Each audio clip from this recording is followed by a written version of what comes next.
بالله من الشيطان الرجيم. بسم الله الرحمن الرحيم. صلى الله وسلم وبارك على حبيبنا محمد وعلى آله وأصحابه أجمعين. أما بعد فإن أصدق الكلام كلام الله عز وجل، وخير الهدي هدي رسول الله صلى الله عليه وسلم، وإن شر الأمور محدثاتها، وكل محدثة بدعة، وكل بدعة ضلالة، وكل ضلالة في النار.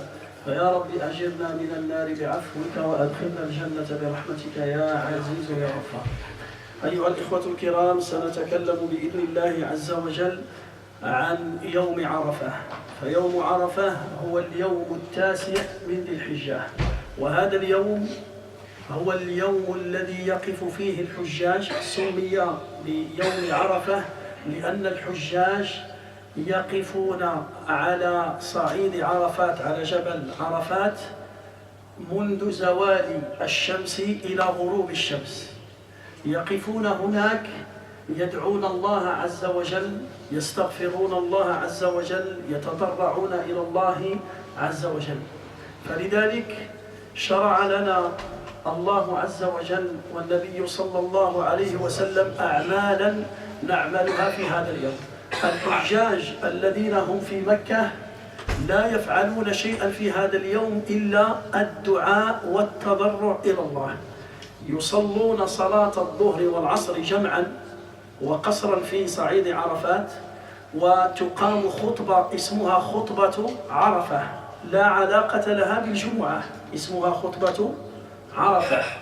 ومن تمكن من حضور هذه الخطبة يحضرها، ومن لم يتمكن فليست بواجبة، الحضور ليس واجب. ولكن بعد زوال الشمس يقف الحجاج، فمنهم الواقف ومنهم الجالس ومنهم الراكب، يقفون لا يفعلون شيئا، يذكرون الله، يقرؤون القرآن، يدعون، يستغفرون، لا يفعلون شيئا إلا هذا الأمر. حينما يجتمع هؤلاء الحجاج الذين جاءوا من أماكن بعيدة وجاءوا من كل فج عميق، الله تعالى في هذا اليوم ينزل إلى السماء الدنيا. الله تعالى في هذا اليوم ينزل إلى السماء الدنيا فيباهي الملائكة بعباده المؤمنين، فيباهي الملائكة بعباده المؤمنين. بعد ذلك الله عز وجل يغفر لكل من دعاه واستغفره في هذا اليوم. يغفر الله عز وجل لكل مؤمن وقف بصعيد عرفات يدعو الله ويستغفر لذنوبه. ولكن في هذا اليوم أيضا هنالك عمل ذكره النبي صلى الله عليه وسلم يفعله الله عز وجل، ألا وهو أنه يعتق كثيرا من عباده من النار. فالعتق من النار يكون في رمضان ويكون في يوم عرفة. ما معنى يعتقك من النار؟ معنى يعتقك من النار أي أن اسمك يكتب في لائحة المؤمنين الذين يدخلون الجنة. يخرج اسمك ويعلقه على أبواب الجنة، فلان ابن فلان من أهل الجنة، عتق من النار، أي لا يدخل النار أبدا. وقد يعيش الإنسان بعد يوم عرفة سنين عديدة، قد يعيش 60 عاما، قد يعيش 50، قد يعيش 5 سنوات يعيش، ولكن الله إذا عتقك من النار معنى ذلك أنه سيوفقك في الحياة المتبقية بعد يوم عرفة للأعمال الصالحة، وسيختم حياتك بخاتمة حسنة وتكون من الفائزين. Inch'Allah, mes frères, on est rassemblés aujourd'hui pour parler sur le meilleur jour de l'année.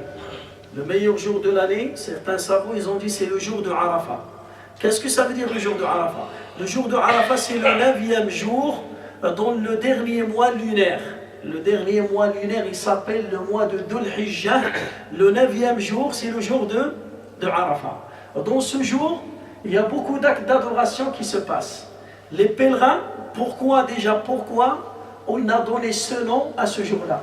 Pourquoi on a dit que le jour de Arafat?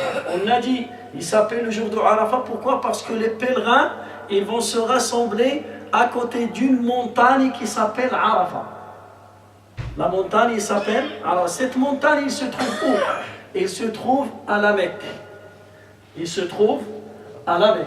Alors les pèlerins, ils vont sortir d'un endroit qui s'appelle Mina, et ils vont se diriger vers Arafat. À quel moment ils vont arriver là-bas?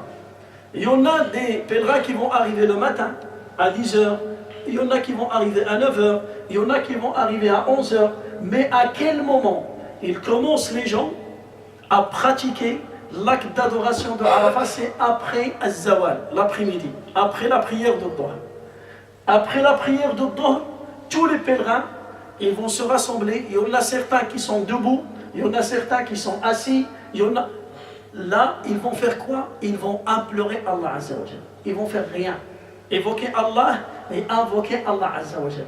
Ils vont faire des du'as, ils vont faire des du'as avec eux, avec leur famille, avec la communauté musulmane, et ils font que ça. Ça, c'est les pèlerins.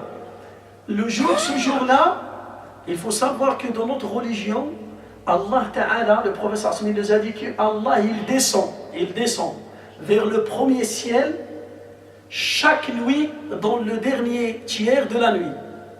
Le dernier tiers de chaque nuit, Allah Ta'ala, il descend. Il y a 15 seuls jours que Allah, il descend jour et nuit. Il descend le matin et le soir. C'est lequel? C'est le jour de Arafat. Le jour de Arafat, quand les pèlerins ils sont rassemblés, Allah Ta'ala, il descend vers le premier ciel. Et qu'est-ce qu'il va dire? Qu'est-ce qu'il va faire? Il va mentionner ces pèlerins, il va les glorifier, il va les honorer devant qui? Devant les anges. Ça veut dire Allah Ta'ala, il sera fier de ses serviteurs. Il sera content de ses serviteurs. Quand on dit content, Allah Ta'ala yafrah wa yaghdab. Allah Ta'ala, il se met content. À quel moment il se met Allah Ta'ala content? C'est quand son serviteur fait un repentir. Quand son serviteur fait un repos. Lallahu hunalika hadithun sahih. Le Nabi sallallahu alayhi wa sallam dit Lallahu ashaddu farahan. Lallahu afrahu bi tawbati abdihi. Allah Ta'ala yafrahu bi tawbati. Alors ces pèlerins, ils vont se rassembler. Pourquoi? Pour demander pardon à Allah, pour demander des excuses, pour reconnaître leurs fautes, pour reconnaître leurs défauts auprès de leur Seigneur. Alors Allah Ta'ala, il sera content de ses serviteurs et il va les honorer devant qui? Devant les anges. Ça, c'est la première chose. La deuxième chose, c'est que dans ce jour-là, Allah Ta'ala, il va libérer beaucoup de ses serviteurs de l'enfer. Qu'est-ce que ça veut dire? Ça veut dire Allah Ta'ala, dans ce jour, il y en a certains pèlerins, Allah Ta'ala, il va écrire leur nom parmi les habitants du paradis. Telle personne, il sera parmi les habitants du paradis. Telle personne, il sera parmi les habitants. Ça veut dire cet homme-là, ou bien cette femme, même il va vivre après Arafat, il va vivre des années, et il est parmi les habitants du paradis. Ça veut dire que Allah, après ce jour-là, il va guider son serviteur. C'est cette personne que Allah a écrit son nom au paradis, et il va continuer dans le droit chemin jusqu'à la fin de sa vie. Il va faire les bonnes actions. Allah, il va le préserver du mal. Allah, il va l'écarter des péchés. Allah, il va l'écarter, il va l'éloigner de l'égarement. Et il restera dans le droit chemin jusqu'à la fin de sa vie. Ça, c'est par rapport aux pèlerins. Les gens qui sont là-bas, ils vont se diriger là-bas et ils vont implorer Allah Azza wa Jal. Mais les autres musulmans, qui n'ont pas eu l'occasion de partir au pèlerinage. Est-ce qu'il y a des actes d'adoration qu'on doit faire? Oui. La première chose, le premier acte d'adoration qu'on doit faire pour les gens qui n'ont pas eu l'occasion de partir, c'est de souhaiter et de faire l'intention de partir au pèlerinage l'année prochaine. Ça, c'est la première chose. La budda an tatamanna wa an tanwi wa an tashtaqa ila al-dhahab ila al-hajj. وتطلب من الله عز وجل أن يوفقك للذهاب في العام القابل بإذن الله عز وجل. Ça c'est la première chose.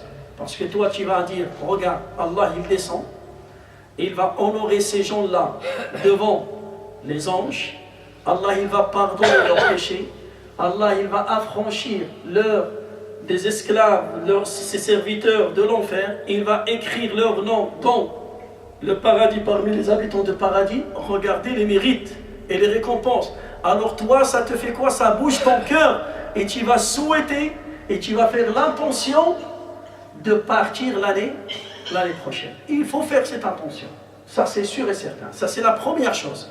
La deuxième chose qu'on doit faire, il faut qu'on fait beaucoup de dua, qu'Allah accepte le pèlerinage de ces gens-là. On demande à Allah Azza wa Jal qu'Allah accepte le pèlerinage de tous les pèlerins et qu'Allah les préserve dans leur voyage aller et retour. Ça c'est la deuxième chose. Ça c'est parmi les droits des pèlerins sur nous. Et nous aussi on a des droits sur eux. Celui qui est là-bas, il doit souhaiter que ses frères ils puissent venir là-bas. Et il doit faire des doigts qu'Allah facilite à des gens qui n'ont pas eu l'occasion cette année de venir l'année prochaine. Il y a des droits et des devoirs. Troisième chose, ce jour-là, c'est une sunna de jeûner ce jour-là. Sunna min sunan al-nabi sallallahu alayhi wa sallam allati amarana biha wa raghabana fiha an nasuma yawma Arafah. Les gens qui habitent, qui n'ont pas le pèlerin, il ne fait pas le jeûne, il ne jeûne pas ce jour-là. Le hajj, la yajouz la, c'est interdit pour lui de jeûner ce jour-là. Celui qui est à Arafah. Mais nous, c'est recommandé de jeûner. Pourquoi le pèlerin, c'est interdit pour lui de jeûner? L'imad al-hajj la yasoum. Pourquoi? Parce qu'il va faire des efforts. Il va marcher, il va rester sous le soleil, et il fait chaud, il va vraiment rester toute la matinée. Et après, il va se déplacer à Muzdalifa. Ça veut dire vraiment, il y a un grand travail, il y a un effort. C'est pour cela, qu'est-ce qu'il fait? Il mange. Deuxième chose, la majorité des pèlerins, c'est des voyageurs. C'est des gens qui sont venus de loin. Nas musafirin. Wal musafiru min haqqihi an yuftar. Walakin nahnu, nous, on est là. Alors c'est très recommandé. C'est une sunna muakkada. Siyamu yawmi Arafah. Le musulman qui jeûne le jour de Arafah, il a quoi comme récompense? Ma huwa ajruh.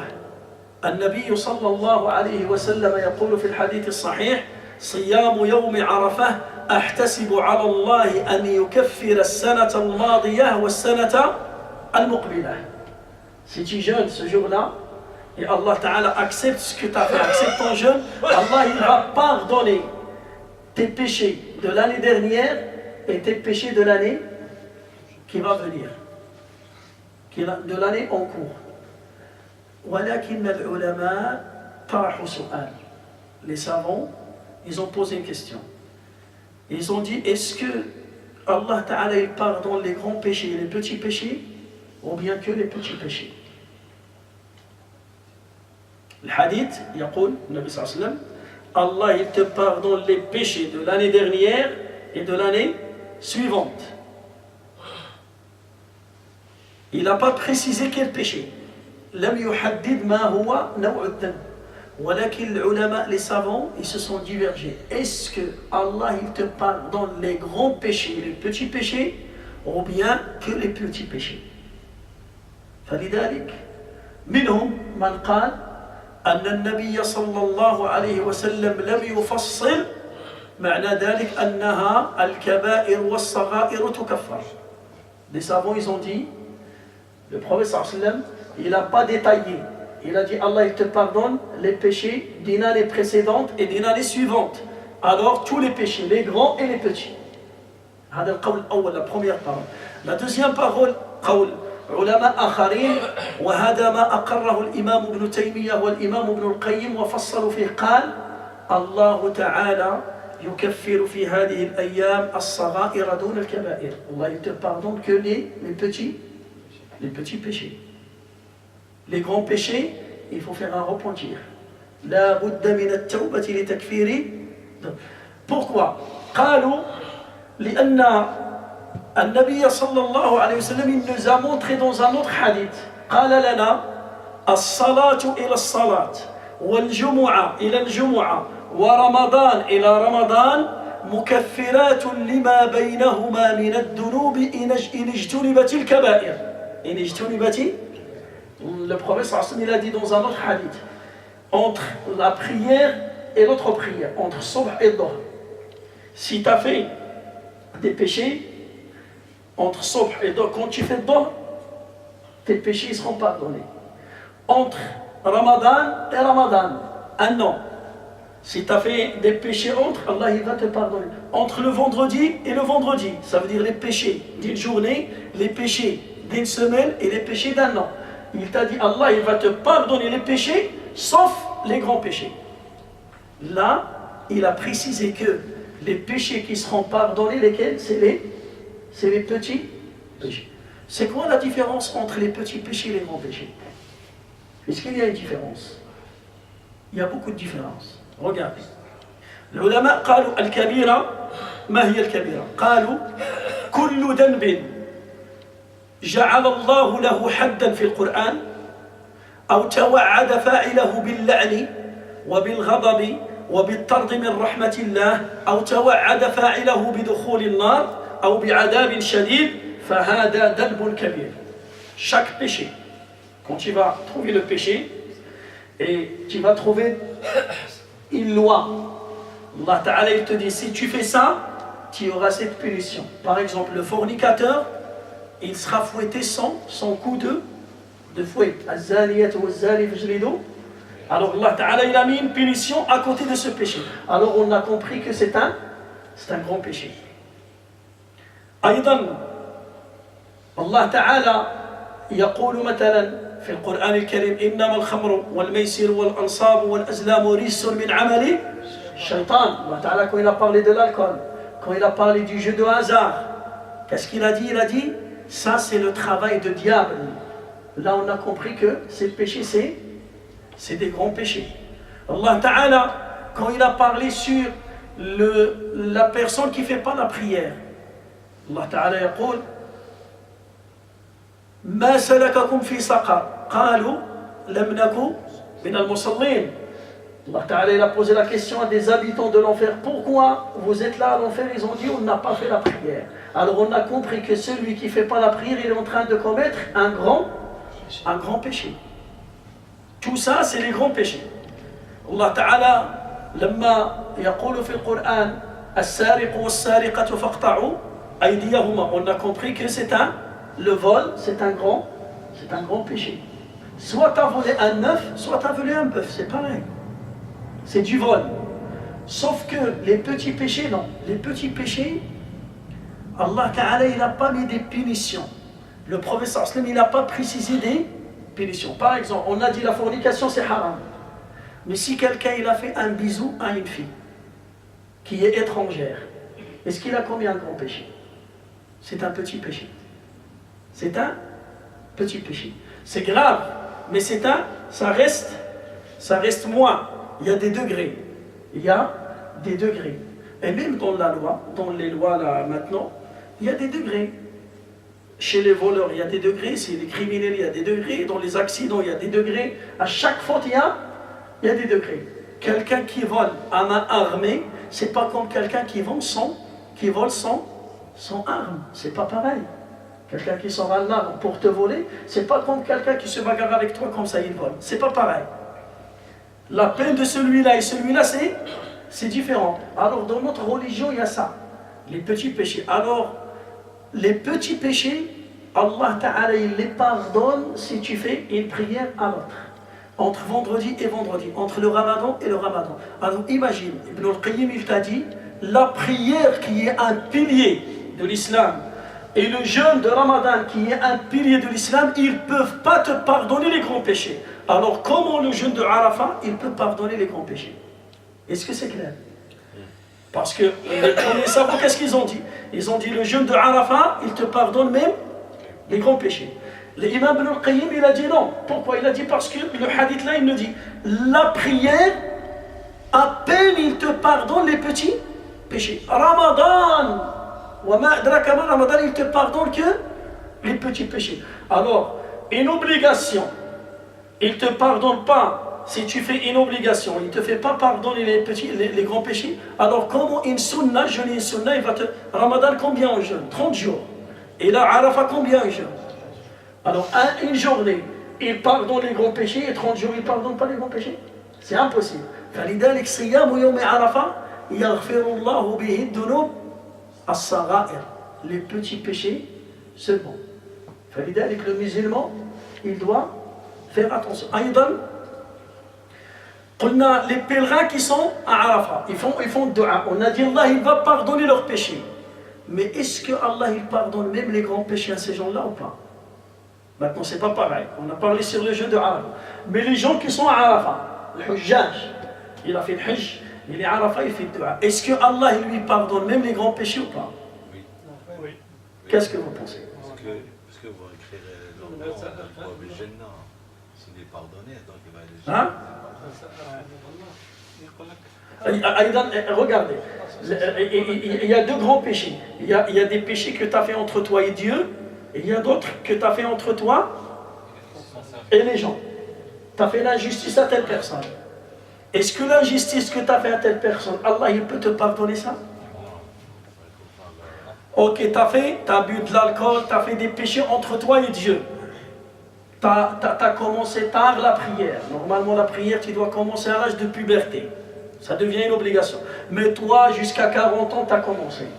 Alors, tu as commis beaucoup de péchés. Allah, il te pardonne ça. C'est des grands péchés. Allah, il va te pardonner ça. Mais tu as fait l'injustice à telle personne. Est-ce que Allah, il te pardonne ça?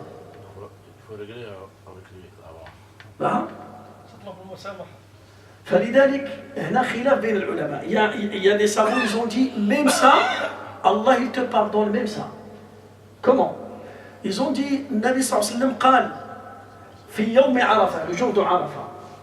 Nabi sallallahu alayhi wa sallam, il a rassemblé tous les gens pour faire le khutbah de Arafat.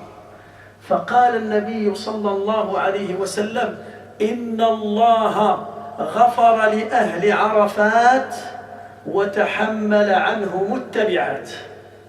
إن الله غفر لأهل عرفات وتحمل عنهم التبعات. Qu'est-ce que ça veut dire tabi'at? Ça veut dire les dettes. Allah Ta'ala, il a pardonné à ses serviteurs qui sont à Arafat, et il a même pris en charge leurs dettes.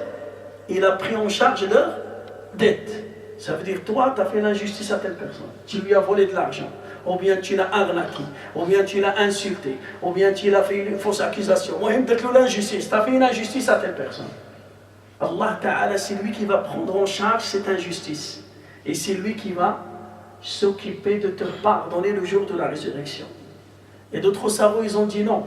Allah Ta'ala, il va prendre en charge, mais ça veut dire que Allah, à ton retour, il va te faciliter, il va te guider à demander pardon à cette personne. Et Allah, il va tourner son cœur, il va te pardonner. Allah, il va tourner son cœur et il va te pardonner. لأن القلوب بين يدي الله يقلبها كيف يشاء. Ça c'est la première parole. La deuxième parole, les savants, ils ont dit non. Allah Ta'ala, il te pardonne les grands péchés que tu as fait entre toi et lui, mais ce que tu as fait entre toi et les gens, tu dois le rembourser. Tu dois le rembourser. والصواب في هذا القول لأن هنالك حديث صحيح. Il y a un hadith صحيح. Le prophète عليه الصلاة والسلام, il nous a raconté une histoire. Le Nabi صلى الله عليه وسلم حكى لنا قصة. ماذا قال لنا؟ قال لنا أن يوم القيامة يؤتى برجل من أهل الجنة سيدخل الجنة. فيأتي خصم له فيقول يا ربي أريد حقي من فلان. Il va venir un serviteur, c'est bon, c'est parmi les gens qui vont partir au paradis. Mais avant qu'il rentre au paradis, il est encore dans le jugement, il va venir une autre personne, il va dire Ya Allah, celui-là, il m'a fait l'injustice et je veux prendre mes droits. Et vraiment, il lui a fait l'injustice. Il a une dette. يقول الله عز وجل النبي صلى الله عليه وسلم nous raconte يقول الله لهذا العبد يقول له انظر إلى الأعلى. Il va demander à ce serviteur qui demande ses droits, il va lui dire regarde là-haut. فينظر فإذا بقصر من لؤلؤ. Il va voir un palais rempli de perles. فينبهر. Il va rester bouche bée, il va fixer ses yeux. فيقول لمن هذا يا رب. C'est pour qui ce palais? فيقول الله له لمن له الثمن. Pour quelqu'un qui a le prix. فيقول يا رب ومن له هذا الثمن. Et qui peut avoir le prix de ce palais? Allah il va lui dire toi tu as le prix. أنت عندك الثمن. فيقول يا رب وما ثمنه. C'est quoi le prix de ça? يقول له il faut que tu pardonnes à ton frère. يجب أن تسامح. Il dit avant, il n'a pas descendu encore ses yeux. Je lui ai pardonné, je lui ai غفرت له. Là, regardez, Allah Ta'ala là, il a fait le rôle entre ces deux pour les réconcilier. Regarde, il a réconcilié entre. Pourquoi? Alors les savants ils ont dit, celui-là, c'était quelqu'un qui a fait le pèlerinage et Allah Ta'ala il a pris en charge son injustice. Allah Ta'ala تحمل عنه. ولكن العلماء يديروا واحد الضابط. العلماء ils vont bien préciser. Ils vont dire si cet homme-là vraiment il a regretté d'avoir fait cette injustice à cette personne et c'est vraiment il fait des efforts pour rembourser l'injustice à cet homme-là. Ça veut dire vraiment il y a un regret, il y a vraiment une envie de corriger et de rectifier ce qu'il a fait. À ce moment-là, c'est Allah qui va intervenir pour réconcilier entre toi et ton adversaire. هذا فيما يتعلق في يوم عرفة نصومه. هنالك سؤال في الصيام. مثلا pour les femmes. Une femme عليها دم الحيض. Il est dans l'état de menstruer. Est-ce qu'il peut jeûner jour de Arafah? صوم؟ صوم ولا تصوم؟ لا تصوم. Il ne jeûne pas. Il est en état de menstruer. عليها دم الحيض والحيض مانع من موانع الصيام. C'est bon, c'est interdit pour elle. Mais est-ce qu'il peut prendre la récompense de Arafah ou pas? Parce que le haïd, est-ce que les monstres ils sont dans ses mains, il peut les contrôler? Il ne peut pas les contrôler. Mais est-ce que la femme il peut prendre la pilule pour arrêter le sang, pour jeûner le mois du Ramadan, le jour de Arafah? Il y a des pilules pour arrêter le sang. Est-ce que c'est autorisé ou c'est pas autorisé? Il ne veut pas rater cette récompense. Il y a 2 ans de péché qui seront pardonnés. فالعلماء قالوا الأفضل ألا تأخذ. Le mieux de laisser la chose naturelle et il fait une niya et dans ce jour-là il évoque Allah تدعو الله عز وجل وتذكر الله. Il peut prendre la récompense de Arafah. لأن الله تعالى لم يأمرها ولم يكلفها بالصيام. الله تعالى هو الذي أمرها أن تفطر في الحيض. النبي صلى الله عليه وسلم هو الذي أسقط عنها الصيام في الحيض. C'est le prophète صلى الله عليه وسلم qui a dit que la femme en état de menstruer ne jeûne pas. Mais s'il fait une niya, إنما الأعمال بالنيات.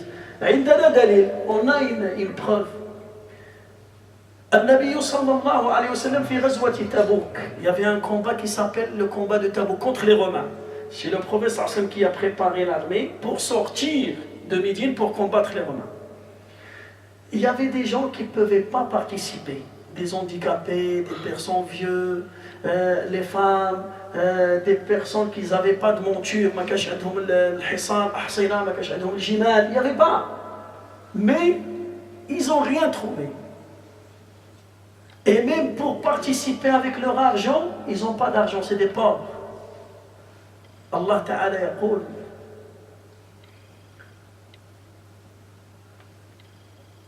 ولا على الذين لا يجدون ما ينفقون حرج إذا نصحوا لله ورسوله حتى قال تولوا وأعينهم تفيض من الدمع حزنا ألا يجدوا ما ينفقون. النبي صلى الله عليه وسلم quand il était et la sortie. Ils vont monter des montagnes, descendre, il y a le désert, il y a vraiment la chaleur, la soif. Le Nabi sallallahu alayhi wa sallam, il a rassemblé les sahaba, faqala lahum, Wallahi inna bil madinati aqwaman. Le prophète sallallahu alayhi wa sallam, il a rassemblé les compagnons. Maintenant c'est bon, ils sont au désert. Il y a des gens à Médine, ils sont avec leurs femmes, avec leurs enfants, ils dorment chez eux. يشاركوكم في الأجر ما قطعتم واديا ولا صعدتم جبلا إلا شاركوكم في الأجر. Ils sont chez eux, mais vous, quand vous traversez une montagne, vous montez une montagne, vous traversez une rivière, vous subissez des problèmes, eux, ils prennent la même récompense comme vous.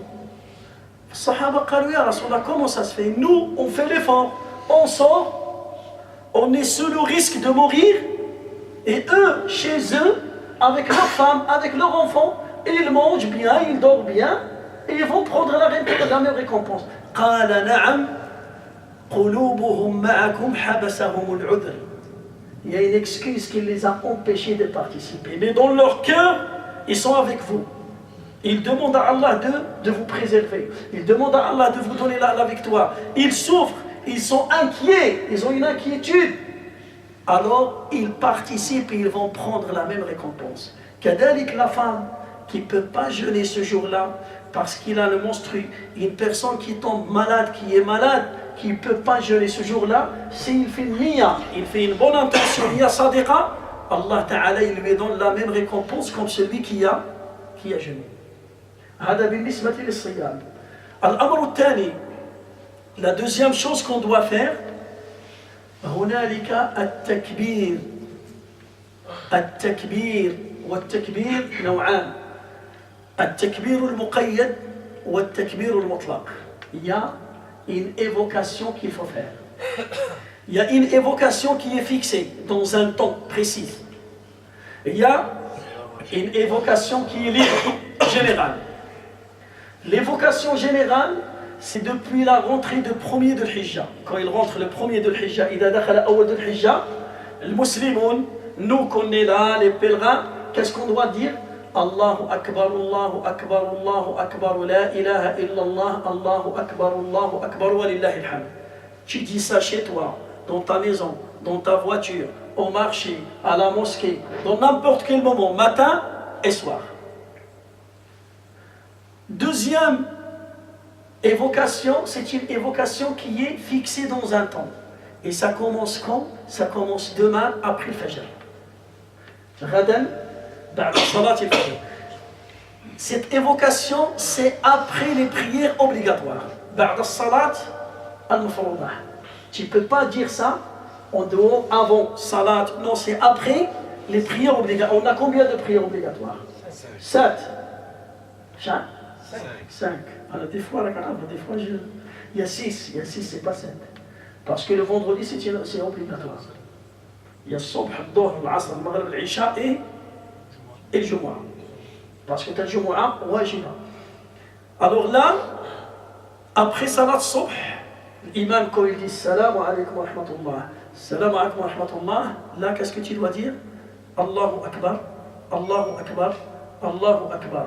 La ilaha illallah, Allahu Akbar, wa lillahi alhamd. Ça c'est après Fajr. Après le Dhuhr, Allah, assalamu alaykum, qu'est-ce que tu dis? Allahu Akbar, Allahu Akbar, Allahu Akbar. La ilaha illallah, Allahu Akbar, wa lillahi alhamd. Ça commence demain. Walakin, à quel moment les savants, il y a une. Est-ce que directement après salam, je dis Allahu Akbar, ou bien après salam, je lis ayat al-Kursi, je dis astaghfirullah, ayat al-Kursi, subhanallah 33. Les savants, ils ont dit, si tu as peur d'oublier, après salam directement, tu dis Allahu Akbar, et après tu fais dhikr lena, parce que le dhikr que tu fais après salat, c'est un dhikr qui est répétitif. Ça veut dire, il est fixé dans ta tête, tu ne vas pas l'oublier. Mais ça, c'est un dhikr qui est saisonnière. Ça vient une fois dans l'année. Alors si tu as peur d'oublier, le mieux, après salam, tu dis Allahu Akbar, la ilaha illallah, Allahu Akbar, wa lillahi C'est pour cela, des fois, les imams, après salam, il dit ça. Pourquoi il dit ça? C'est pour rappeler les gens. Pour rappeler les gens de dire cette sunna. Alors ça commence demain, après le fajr, et ça continue 3 jours, 4 jours. Ça continue 5 jours. Regardez, demain c'est le 9. Après, l'Eid c'est le 10, 11, 12 et 13. Le 13e jour, la prière de Maghrib, on ne dit pas. On arrête après l'Asr. Quand on fait l'Asr, on dit Allahu Akbar, Allahu Akbar, Allahu Akbar. Après le Maghrib, on ne dit pas. C'est bon. Le Maghrib parce qu'on est rentré dans l'autre jour. C'est bon. L'autre journée. Alors demain, après le Fajr, le Sunnah, fait Salat à l'Ismité ou Dhikr al-Muqayyad. Alors après Salat, après chaque prière, là la question qui se pose, est-ce que ça, c'est une Sunnah dans la prière en groupe, ou bien même si tu fais la prière tout seul, si tu arrives en retard, ou bien tu pries chez toi, dans ton travail, est-ce qu'après chaque prière obligatoire tu dis, ou bien c'est spécialement en groupe, quand tu fais la prière? قال العلماء المحققون, après chaque prière obligatoire en groupe. En groupe. C'était tout seul, il ne faut pas dire. هذا القول الصحيح للعلماء. Quand tu fais en groupe, après, et on fait, chacun il fait tout seul, c'est pas on fait tous ensemble. Ça veut dire, imam il peut dire ça pour vous rappeler et vous répéter. C'est bon, dès que les gens ils sont habitués à dire, ils savent comment dire, c'est bon, chacun, après ça, obligatoire. Tu as fait derrière l'imam il dit salam alaikum, tu dis Allahu Akbar. Si tu veux sortir subhanallah et à la fin tu dis Allahu Akbar, c'est autorisé. Soit une seule fois, Allahu Akbar, Allahu Akbar, Allahu Akbar, la ilaha illallah, Allahu Akbar, la ilaha, une seule fois. Après chaque prière obligatoire, en groupe. Est-ce que c'est clair? هذا بالنسبة لي التكبير المقيد. Ça veut dire demain, Inch'Allah, la première chose qu'on doit faire, c'est quoi?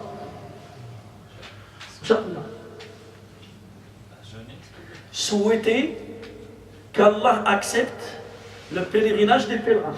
نتمنى لهم القبول. Zawja, on souhaite que l'année prochaine on va partir. Troisième, on jeûne le jour de Arafat. Quatrième chose, après chaque prière obligatoire, ça commence demain après Fajr, on dit Allahu Akbar, Allahu Akbar, Allahu Akbar, la ilaha illallah, Allahu Akbar, Allahu Akbar, wa lillahi alhamd. هذه أمور لا بد للمسلم أن يتعلم. هذا فيما يتعلق بيوم. Est-ce que c'est clair ça? Hein? C'est clair. Maintenant on va parler sur. Il y a que toi qui dis salam alaikum. Comment ça? À la fin de la prière. Moi j'ai dit salam alaikum et vous dites salam alaikum. Voilà. Et après on fait l'ongolo. Voilà. C'est quand tu finis la prière. Salam alaikum et toi tu dis salam. Tout le monde dit salam alaikum. 4 fois. 4 fois. Non, salam alaikum wa rahmatullah, salam alaikum wa rahmatullah. Mais nous on dit combien de fois? Pareil, salam alaikum wa rahmatullah, salam alaikum wa rahmatullah. C'est bon, Ami Hassan? Oui, ça va. Alors là, on a parlé sur le jour de Arafat. Est-ce qu'il y a des questions par rapport au jour de Arafat? C'est clair? Pour dhikr, est-ce qu'on peut faire les deux? Dhikr, le mutlaq, le muqayyad. Vous pouvez faire, voilà. Non, le mutlaq, ça s'arrête demain. Ça arrête demain, on ne peut pas faire. Dhikr le mutlaq, demain ça arrête. Demain ça rentre dhikr le muqayyad. On ne peut pas faire les deux. Non. Dhikr le mutlaq, on a dit, l'évocation générale qui était libre, ça commence du premier jusqu'au jour de Arafat. Le jour de Arafat, jusqu'à le 13e jour, ça commence dhikr le muqayyad. Est-ce que c'est clair? Les 9 jours maintenant, c'est passé il y a 8 jours là. Ces 8 jours-là, c'était autorisé, c'était sunnah de dire Allahu Akbar dans n'importe quel endroit. Après la prière, avant la prière, dans ton travail, dans ta voiture, au marché. Maintenant, demain, ça commence un autre dhikr. C'est le même dhikr, mais dans des moments précis. Après chaque prière obligatoire en groupe. Est-ce que c'est clair? Il y a une dernière question. Si par exemple, le jour de jeudi, normalement quand on jeûne, on fait niya pendant la nuit ou bien pendant le matin. Niya, takunu bil-layl ou bil-nahar. Bil-layl, ça veut dire cette nuit, là maintenant, quand tu rentres chez toi, tu vas manger quelque chose, tu fais niya que demain tu vas Mais si quelqu'un il a oublié que demain c'est Arafat, et à 9h du matin ou bien à 10h, il n'a rien mangé, est-ce qu'il peut faire niya et continuer sa journée? Oui ou non? Oui, moi je dis oui. Ça, c'est par rapport au jeûne surrogatoire. Il peut, parce que le jour de Arafat, c'est un jeûne surrogatoire. Mais par exemple, si tu as un rattrapage de Ramadan, tu as mangé 3 jours, tu étais malade et tu as mangé 3 jours, et tu veux rattraper. Et tu as oublié de faire niya pendant la nuit. Et à 9h du matin, tu n'as rien mangé. Est-ce que tu peux faire niya pour continuer? Là, ça ne passe pas. Dans le jeûne obligatoire, ça ne passe pas. Mais dans le jeûne surrogatoire, ça passe. Parce que le Nabi sallallahu alayhi wa sallam, un jour, après Salat Subh, après le lever du soleil, il est parti chez lui, chez Aïcha radhiyallahu anha. Il a demandé à Aïcha, est-ce qu'il y a quelque chose à manger? Je vais jeûner. Alors je vais. Il a cherché à manger. Il n'a pas trouvé. Qu'est-ce qu'il a fait? Alors à ce moment-là, il a fait une niya. Il a dit je vais jeûner. Et c'était un jeûne surrogatoire. Alors on a compris que le jeûne surrogatoire, tu peux faire niya même le matin si tu as oublié de faire la nuit. La meilleure chose c'est de faire la nuit. Mais si tu as oublié, tu peux faire le matin. هذا فيما يتعلق بيوم عرفة. الآن سنتكلم عن يوم العيد. Après le jour de Arafat, il va venir le jour de l'Eid. Le jour de l'Eid, les savants, ils ont dit que le meilleur jour de l'année, c'est pas Arafat, c'est le jour de l'Eid. On a dit, la première parole, on a dit que le meilleur jour de l'année, c'est le jour de Arafat. D'autres savants, ils ont dit non, le meilleur jour, c'est le jour de l'Eid. Pourquoi? قالوا هذا اسمه يوم النحر. اسمه يوم النحر. Parce que le jour de l'Eid, il commence par le coucher de soleil du jour de Arafat. Il commence par le coucher de soleil du jour de Arafat. Et les pèlerins qui sont debout et assis dans la montagne de Arafat, il doit rester, le pèlerin, il doit rester là-bas jusqu'au coucher de soleil. S'il va, il quitte la montagne de Arafat avant le coucher de soleil de 2 minutes, 1 minute, il n'a pas fait le pèlerinage, il doit refaire le pèlerinage. Il doit refaire. Le Nabi sallallahu alayhi wa sallam dit Al-Hajj Arafah. Le Hajj, c'est Arafah. Et Arafah, ça commence après Zawal jusqu'au coucher de soleil. Ça veut dire qu'il doit rester même 1 minute. S'il reste 1 minute après le coucher de soleil, c'est bon, il peut partir. Alors ils ont dit le jour de l'Eid, il commence déjà. Il commence et les pèlerins ils sont encore faits Arafat. Ça veut dire qu'il a la moitié du jour de l'Eid. Et les dents collées à Arafat, le jour de Arafat, et aussi il y a le jour de l'Eid. Parce qu'ils ont dit Yom al-Nahr, le jour de l'Eid, pourquoi ils ont dit c'est le meilleur jour? Parce que la majorité des rites de pèlerinage ils se passent dans ce jour-là. أعمال الحج كلها تكون في هذا اليوم.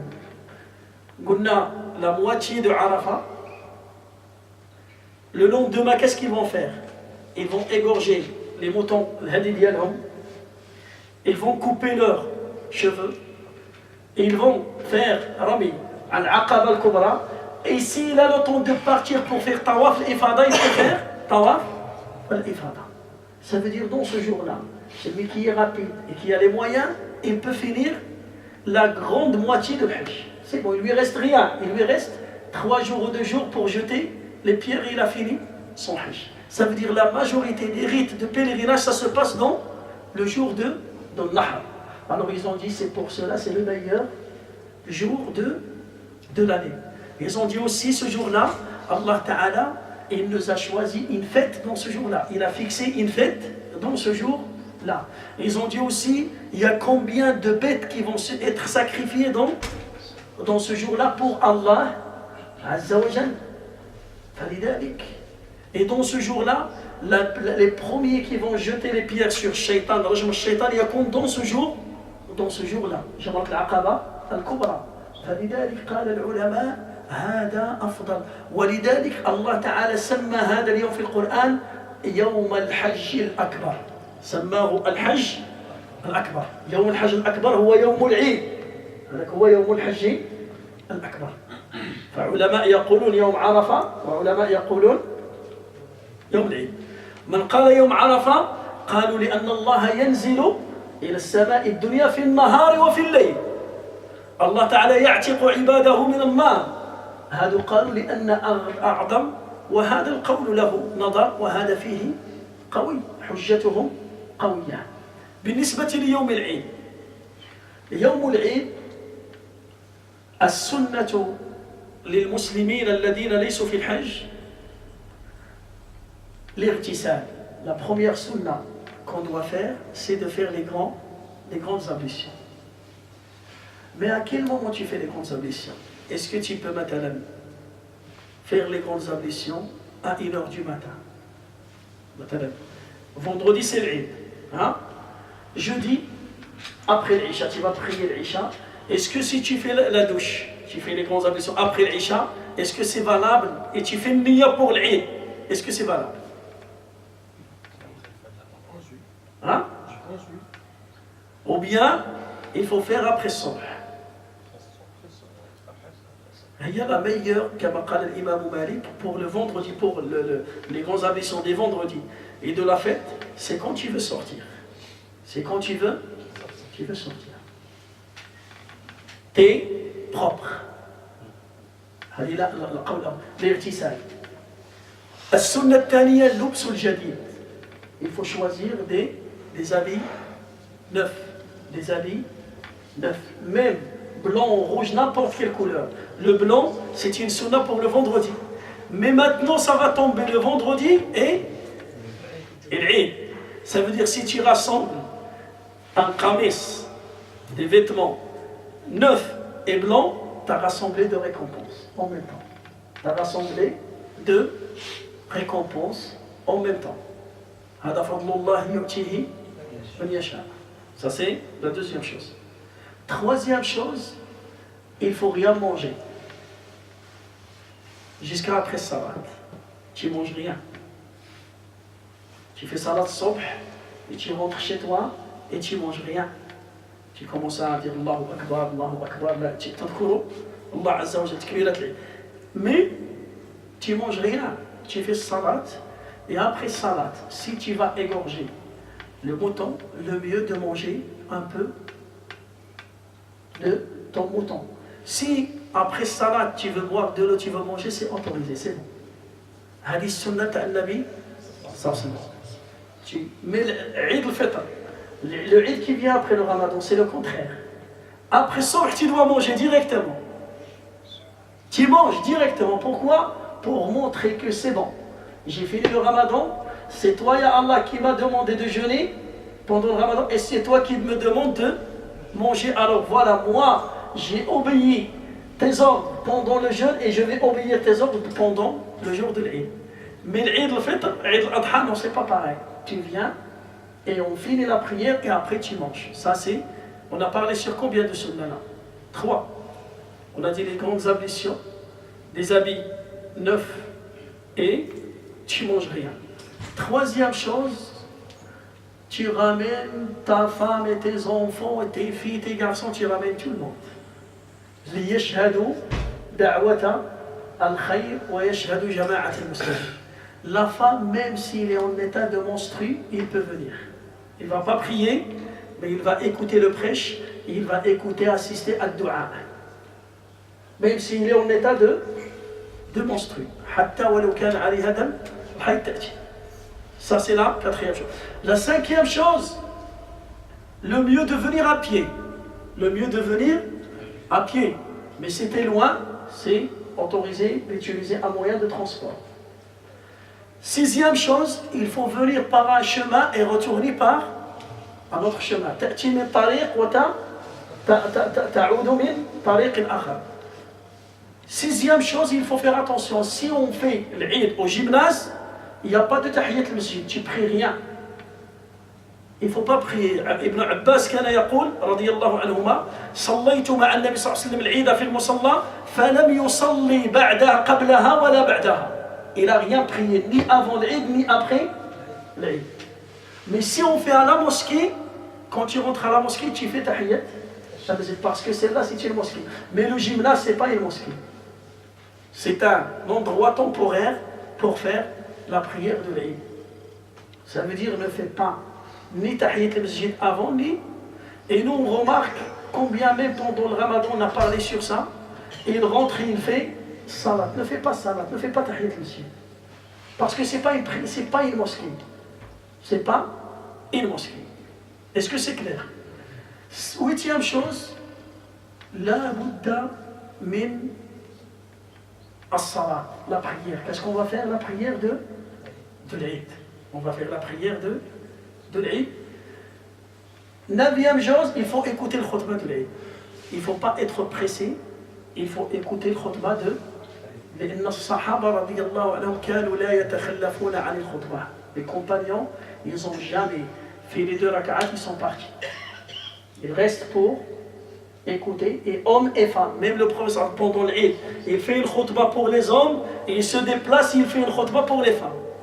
Imaginez, il fait une khutbah pour les hommes, et il fait une autre khutbah pour les femmes.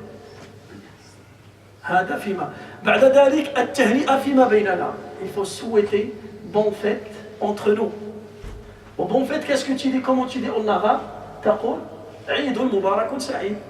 عيد مبارك سعيد. تقبل الله منا ومنكم. كل هذه التهاني تهنئة شرعية بإذن الله عز وجل. Maintenant, je vais parler sur une chose très importante. C'est que pour les grandes ablutions, on peut donner une double intention pour le vendredi, parce qu'on entend le vendredi. oui, tu peux. On peut donner une double intention. Oui, tu peux, mais il faut faire la première intention, c'est le vendredi.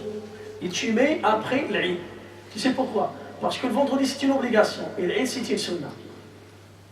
Tu ne peux pas faire par exemple Nia, je vais faire les ablutions pour l'Eid. Et en même temps pour le vendredi, ça ne passe pas. Pourquoi? Parce que le vendredi c'est quoi? C'est une obligation. Et l'Eid c'est une sunna. La valeur du vendredi elle est plus haute que la valeur de l'Eid. Tu peux montrer par exemple, tu fais une niya après Sobh, après ça, je vais faire les grandes ablutions pour le vendredi. Et en même temps pour l'Eid, ça passe.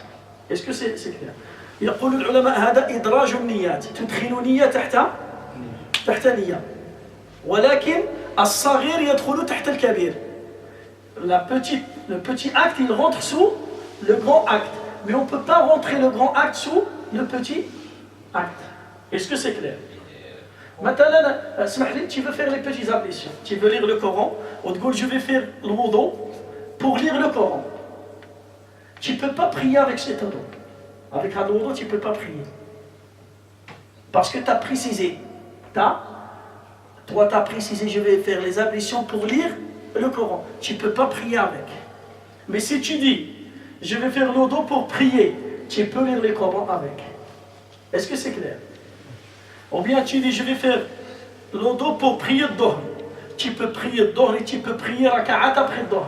Mais si tu dis, je vais faire les ablutions pour prier Tahiyat al-Masjid, tu ne peux pas prier le Dhuhr avec. Est-ce que c'est clair? La Bouddha a tadkhula al-niyya as-saghira tahta al-kabira. Est-ce que c'est clair? Non. Je vais parler sur ça. Inch'Allah, on va parler maintenant sur l'occasion qui va venir, c'est que l'Eid dans un jour de vendredi. Est-ce qu'il y a des règles? Est-ce qu'il y a des choses? Est-ce qu'il y a des détails dans ce sujet? نعم. إذا اجتمعت الجمعة مع العيد فالعلماء لهم 4 مذاهب في هذه المسألة. Il y a une divergence entre les savants par rapport quand le vendredi, la fête, il vient dans un jour de vendredi. Ça veut dire Allah il a rassemblé 2 fêtes. La fête de Eid al-Adha et la fête du vendredi. Parce que le vendredi c'est une fête pour les musulmans. القول الأول, la première parole, وهي قول عبد الله بن الزبير وقال به الإمام عطاء ابن أبي رباح رضي الله عنه وأرضاه. Abdullah ibn Zubayr, c'est un grand compagnon. C'est le fils de Asma. Son grand-père, c'est Abu Bakr as-Siddiq. Abu Bakr as-Siddiq, sa fille s'appelle Asma. le fils de Asma, il s'appelle Abdullah ibn Zubayr. Ça veut dire Aïcha radiallahu anha, c'est sa tante. Aïcha, c'est sa tante. Son père, Zubayr ibn al-Awwam. Zubayr ibn al-Awwam, c'est le cousin du prophète sallam, ibn Ammatih. Zubayr, le père de Abdullah, c'est le cousin du prophète sallam. Alors ce compagnon qui s'appelle Abdullah ibn Zubayr, qu'est-ce qu'il a fait? Un jour, il était lui, le calife à Mecca, qui gère la Mecque et Médine, l'Amir. Quand a fait Mecca, c'était un vendredi et c'était la fête. Qu'est-ce qu'il a fait? Il est sorti, il a fait la prière de l'Eid, il a prié l'Eid, صلى العيد ولم يصلي الجمعة وجاء في صلاة العصر وصلى بهم العصر. Il a fait le vendredi, il a fait l'Eid. قال إن الله جمع لكم عيدان. Il a dit aux gens, Allah il vous a rassemblé de fêtes. Il a prié l'Eid et il n'a pas fait le vendredi. Et il n'a pas prié le Dhuhr. Il a prié directement l'Asr. Alors, cette parole, qu'est-ce qu'il dit? Si tu fais la prière de l'Eid, le vendredi tombe et même le Dhuhr il tombe. Tu fais l'Eid et tu fais l'Asr, le Maghrib et l'Isha. هذا قول عبد الله بن الزبير et عطاء ابن أبي رباح. القول الثاني قال به الإمام أحمد. فقال الإمام أحمد رحمه الله من صلى العيد إذا اجتمع العيد في الجمعة فمن صلى العيد سقطت عنه صلاة الجمعة ولكن يصلي الظهر في بيته لا في المسجد. يصلي الظهر في بيته ليس في المسجد. Il a dit l'imam Ahmed et d'autres savants, ils ont dit que si la fête il tombe dans un jour de vendredi, celui qui a fait la prière de l'Eid, qu'est-ce qu'il fait? Il ne fait pas le vendredi. Le vendredi, ça tombe. Ça ne devient pas obligatoire pour lui. Ça devient pas. Ça veut dire s'il veut faire, c'est recommandé, il peut faire. Mais ce n'est pas une obligation. Mais il doit faire Dhuhr. Il doit prier. À l'heure de Dhuhr, il doit prier Dhuhr. Et il va prier Dhuhr où? Pas en groupe, à la mosquée, chez lui. Est-ce que c'est clair? Troisième parole. وهي قول الإمام الشافعي رحمه الله. يقول الشافعي الإمام الشافعي يقول لا. قال من صلى العيد وجبت عليه صلاة الجمعة إلا إذا كان من أهل البادية البعيدين عن المسجد فتسقط عنهم صلاة الجمعة ويصلون الظهر في بيوتهم. Imam Shafi'i, qu'est-ce qu'il a dit? Il a dit non, il a dit celui qui a fait le jour de vendredi, il a fait l'Eid. Si il habite loin de la mosquée, à la campagne, il retourne chez lui et il fait Dhuhr.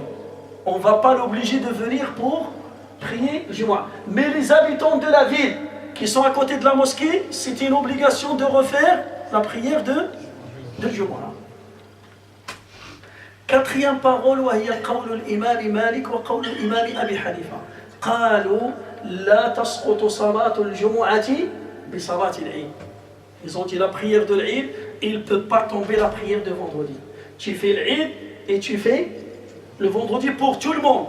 Pour les gens qui habitent là, pour les gens qui habitent loin. C'est une obligation. Tu peux venir, tu as un moyen de transport pour venir à la mosquée, tu fais l'Eid et tu fais la prière de Jumu'ah. Là on a présenté combien de paroles? 4 paroles. Et chaque savant il a ramené une preuve. Abdullah ibn Zubayr, le premier qui a dit quand tu fais la fête, ne fais pas de Dhuhr, tu fais directement l'Asr. Ils ont dit qu'à l'époque de Nabi sallallahu alayhi wa sallam, Abu Hurayra radiyallahu anhu يروي هذا الحديث أن النبي صلى الله عليه وسلم قال في يوم عيد جاء في الجمعة. Un jour, c'était un vendredi, c'était la fête. Nabi sallallahu alayhi wa sallam قال من صلى العيد أجزأه عن الجمعة ومن شاء يصلي فإنا مجمعون. Le prophète il a dit aux compagnons, celui qui a fait la fête, ça ne suffit pour le vendredi. Et celui qui veut faire, moi je vais faire le vendredi qui vient. Ça veut dire qu'est-ce qu'il a fait? Nabi sallallahu alayhi wa sallam il a laissé le choix à ces gens-là. Et il a dit ajza'ahu an al-jumu'ah. Ça veut dire le jumu'ah, si tu fais l'Eid, le jumu'ah, il ne devient pas obligation pour toi. قال عبد الله بن الزبير, l'imam Ata ibn Rabah, ils ont dit, le Nabi sallallahu alayhi wa sallam, pour les gens, il a dit ça vous suffit, et il n'a pas dit il faut faire dhuhr. Il n'a pas précisé. لم يقل لهم من لا يأتي للجمعة فليصلي الظهر في بيته. Est-ce qu'il a dit il faut prier le dhuhr? Ça suffit pour lui. Celui qui a fait la fête, ça suffit pour lui qu'il ne fait pas le vendredi. Et celui qui veut faire, qu'il vient. Alors قالوا هنا لم يحدد. ولكن هذا الحديث العلماء اختلفوا في أنه هل هو صحيح أو ضعيف، وكثير من أهل الحديث يقولون أن هذه الكلمة من أجزأه ضعيفة. Ils ont dit que c'est un hadith qui est faible, il n'est pas authentique. S'il n'est pas authentique, on ne peut pas l'utiliser comme preuve. Ça veut dire la première parole, il va tomber. هذا اسمه قول فاسد أو قول شاذ. On ne va pas le prendre. Maintenant, il reste combien de paroles? 3. الإمام أحمد رحمه الله قال من صلى العيد سقطت عنه الجمعة أي سقط عنه الوجوب. Ça veut dire si tu fais la prière de l'Eid, le vendredi ça ne devient pas obligatoire pour toi, mais ça devient recommandé. Ça devient recommandé. Mais si tu ne viens pas à la mosquée pour faire le Jumu'ah, il faut que tu fais salat al-Dhuhr. Il faut que tu fais salat al-Dhuhr. فالإمام الشافعي قال الإمام الشافعي ماذا قال si tu fais la fête dans un jour de vendredi, tu fais la prière de la fête de l'Eid, qu'est-ce que tu dois faire?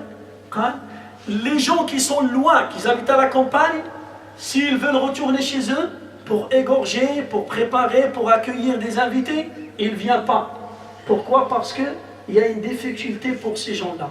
هذه فيها رفع المشقة، فيه مشقة وديننا دين يسر. قال il faut pas venir.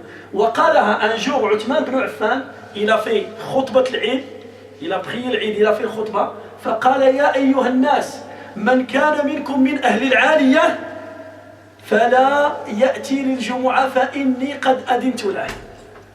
Uthman il a précisé, il a dit ça. قال oh les gens, celui qui habite loin à la campagne, dans les montagnes, et il veut pas, il n'a pas le temps de revenir le vendredi, qu'il fait la prière de Dhuhr chez lui, il ne revient pas, je lui donne l'autorisation. Je lui donne. Mais les gens qui habitent à côté de la mosquée, c'est une obligation. وهذا قول فيه دقة. Là, هذا القول هذا c'est une parole qui est forte. لماذا؟ لأن الدين ديالنا دين يسر. Nous-mêmes, le voyageur, quelqu'un qui est en état de voyage, le vendredi, ce n'est pas une obligation pour lui. Alors aussi les gens qui sont loin, il n'y a pas de mois, parce qu'à l'époque, il y avait la grande mosquée qui fait le vendredi. Il n'y avait que la grande mosquée qui fait le vendredi. Maintenant, non. Maintenant, dans chaque village, même une salle de prière, ils font vendredi. Hatta Masjid Saghir, ils disent vendredi. Ça veut dire le vendredi, ça ne tombe pas. قول الإمام مالك رحمه الله والإمام أبو حنيفة وهذا هو الصحيح والصواب من قول العلماء. La parole qui est juste et qui est forte, c'est que al-jumu'atu la tasqutu bil-'id. Le vendredi, il ne tombe pas parce qu'on a fait la fête de l'Eid. Pourquoi? قالوا لأن الله تعالى يقول يا أيها الذين آمنوا إذا نودي للصلاة من يوم الجمعة فاسعوا إلى ذكر الله وذروا البيع. Allah Ta'ala il nous a invités, il nous a dit quand vous écoutez l'appel à la prière du vendredi, il faut courir vers la mosquée, il faut délaisser le commerce, il faut délaisser toute chose. أيضا قالوا le vendredi c'est une obligation et Salat al-Eid c'est une sunna. Et une sunna il ne peut pas tomber, un pilier, il ne peut pas tomber une obligation. Maintenant par exemple toi, si tu fais Tahiyat al-Masjid, est-ce que ça tombe Salat al-Subh? Parce que tu as fait Tahiyat al-Masjid. Tahiyat al-Masjid c'est une sunna. Est-ce que tu fais Tahiyat al-Masjid, ça remplace Salat al-Subh? Tu ne peux pas le remplacer. Hein? Tu ne peux pas remplacer. فلذلك قالوا السنة لا تسقط الفرض. فلذلك القول الصحيح من أقوال العلماء هو أن المسلم إذا جاء للصلاة صلاة العيد يصلي العيد ثم يعود لصلاة الجمعة. والدليل دليل la preuve c'est que le prophète صلى الله عليه وسلم quand il a parlé avec les compagnons, il a dit celui qui veut venir, qu'il vient, et celui qui veut rester chez lui, reste chez lui. Mais il a dit moi, je vais faire le vendredi. قال وإنا مجمعون, ça veut dire Nabi sallallahu alayhi wa sallam, même s'il a donné l'autorisation à certaines personnes de prier chez eux salat al-dhuhr, qu'est-ce qu'il a fait lui, qu'est-ce qu'il a choisi? قال وإنا مجمعون, ça veut dire nous, et on va faire le vendredi. Il y a beaucoup de personnes, quand ils écoutent ça, ils disent que c'est bon, ça me suffit, il fait salat subh et il va négliger la prière de Jumu'ah. La meilleure chose, nous on a besoin de beaucoup de récompenses. نحن نحتاج إلى الأجر والأجر يكون في على قدر المشقة. تقول عائشة رضي الله عنها كنت في الحج فأصابني تعب ونصب شديد فدخلت إلى خيمتي فبدأت أبكي فجاء النبي صلى الله عليه وسلم فقال لي ما لك يا عائشة؟ قالت يا رسول الله لقد تعبت فقال لها يا عائشة إنما أجرك على قدر نصبك أجرك على قدر تعبك. عائشة رضي الله عنها un jour quand il a fait le pèlerinage il était fatigué, il est rentré dans sa tente, il commence à pleurer tellement il était fatigué. Le prophète sallallahu alayhi wa sallam il a demandé après elle, ils ont dit il est chez elle dans la tente. Il rentre chez sa femme, il voit sa femme en train de pleurer, il dit qu'est-ce que tu as? Il dit ya Rasulullah, je suis très fatigué, je ne peux pas supporter, c'est vraiment, je suis très fatigué. فقال لها النبي صلى الله عليه وسلم ta récompense il sera selon ton effort. Dès que tu fais l'effort, alors si tu viens pour Salat al-Eid et après tu viens pour Salat al-Jumu'ah, tu as fait un effort. Ta récompense, c'est pas comme quelqu'un qui a fait que le vendredi ou bien il a fait que la fête. فلذلك اللهم يسر أمورنا ووفقنا لما تحبه وترضاه. اللهم كن لنا وليا ونصيرا ومعينا وظهيرا. ربنا أعنا على ذكرك وشكرك وحسن عبادتك. Est-ce qu'il y a des questions par rapport à ça? C'est bon, c'est clair, Inch'Allah. وصلى الله وسلم وبارك على حبيبنا محمد والحمد لله رب العالمين.